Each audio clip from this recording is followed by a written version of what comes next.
Hey, good morning, friends. Mark Holmes here from my buddy Cowboy Joe Boo, my son Michael, and my brother Rondo. And it's going to be a long day.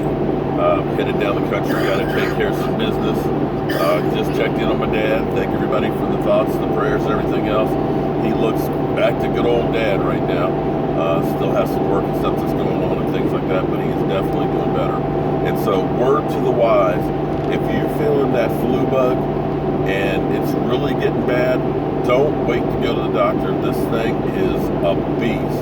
People are literally dying from this thing. My father would not be here right now had my mother not called 911 and had him go to the hospital.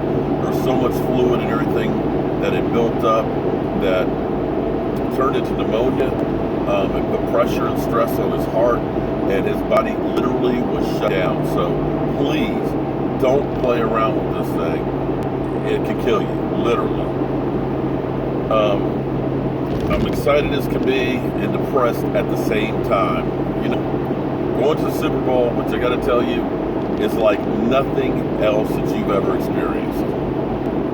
Unfortunately, it's going to be with Eagle fans, and we know how Eagle fans are out there. Okay, let me preface that. Some Eagle fans. It's not all of them. You know, there's always some of those fans that we have in our fan base, and Lord knows, we as Cowboy fans have plenty of them as well. It's kind of like that uncle your family doesn't talk about. You know, the one they tell you, keep the kids away from them. Yeah, we all have those in our fan base, so I'm not trying to put it out there that all Eagle fans are asses, but you do have quite a few. And on the flip side, oh my God, the chowderheads, oh geez, you talk about some arrogant SOBs. Man, last year we had these fans of New England that were sitting behind us. We had a 8th grade girl who actually won this contest, and character play book and everything else. Her and her mother were going to the Super Bowl. The whole time this game went on, these guys were F this, cock this, suck this, and everything else the whole game. And this is when they were losing and when they were winning. They were totally obnoxious. Now you're going to put them with Eagle fans, and I'm a Cowboy fan in the middle? Oh, it's going to get ugly. But we're still going to go. Still going to bring you the sights and sounds. We're going to talk to some Eagle fans out there and stuff. And I know it's difficult for us as Cowboy fans, but don't ignore it.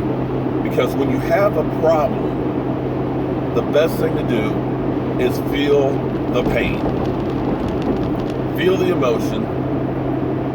Go through it and take that pain, that anger, that frustration, bring it inside and turn it into something positive.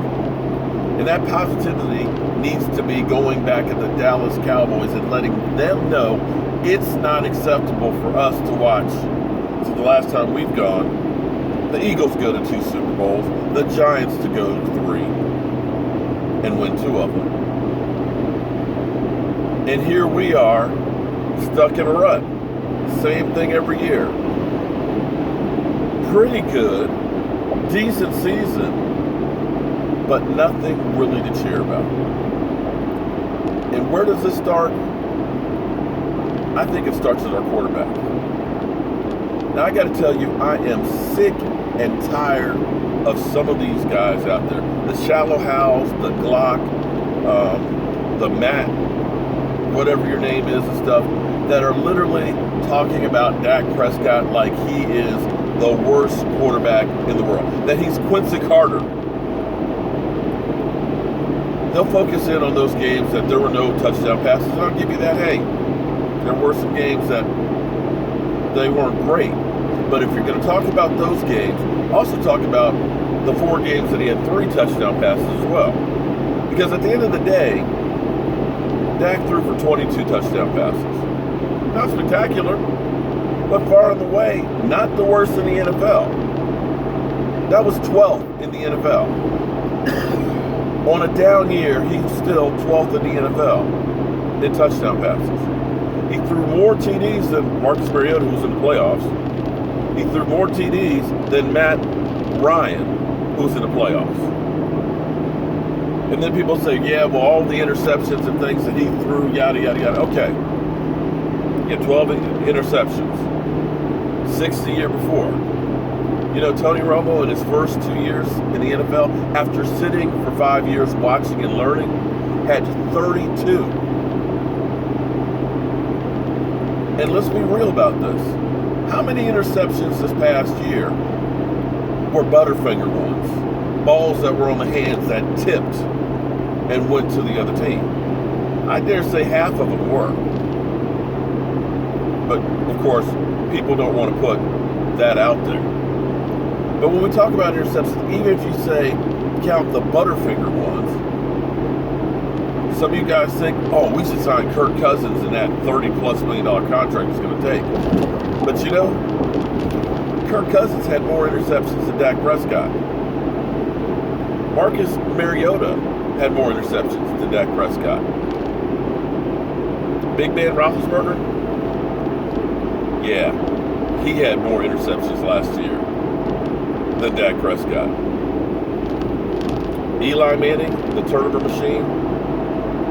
Yeah, right. He had more. Derek Carr, Joe Flacco. So all of you guys that are out there saying that Dak Prescott is a bum, go pound sand.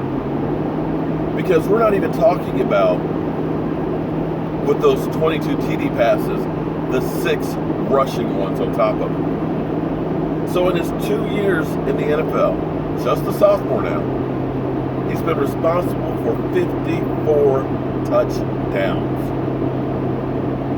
54. Yeah. And that's on a down year.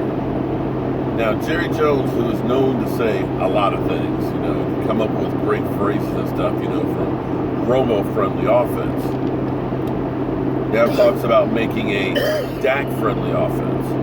And see, part of the problem with Dak Prescott is using his skill set versus Tony Romo's. No two quarterbacks are exactly alike. Tony Romo covered up for a lot of deficits that the Cowboys offense had. If you'll notice, a lot of Tony Romo's touchdown passes and things were plays that weren't the way they were designed. You think that they drew up when he did the Houdini with J.J. Watt, that was designed to go like that to Terrence Newman? He literally spun around 360, got out of the grass to J.J. Watt, went outside, and looked till he found Terrence Williams, who broke off his route and came over. It wasn't designed that way. But Tony Romo was able to do that because that was Tony Romo's skill set. But what this team needs to do is realize that Tony Romo is gone, and let's focus on Dak Prescott's strengths. He can run if he has to. You don't want to make him an RG3 and have him kill, but he can run from time to time in certain spots. Dak Prescott is much better outside of the pocket, doing naked bootlegs. You know, when you get the running game going really well, that you're able to drive up the middle and stuff, you get the defenses worried about stopping Zeke Elliott, you do a naked bootleg and boom, you hit your wide receivers that are in single coverage. These are things that you do to make the offense Dak friendly. Oh, and the biggest thing you can do to make it Dak friendly is make sure that you don't have anybody like Chaz Green having to go in and block for him. So that's where I feel on this. I'm just sick and tired of all this Dak bashing that he is a nobody. He had 4 games where he didn't throw a touchdown passes. He's a bum. Get out of here with that garbage. Because in the NFL, there's not a lot of quarterbacks. And you have one right there that has the ability, has the capability, that just needs to have the pieces around him and the coaching that will make him great. So I'm going to go down here, get my work taken care of, and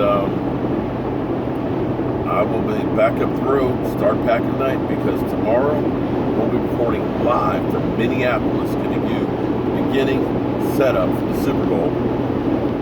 all the way through the Super Bowl with New England and the Eagles.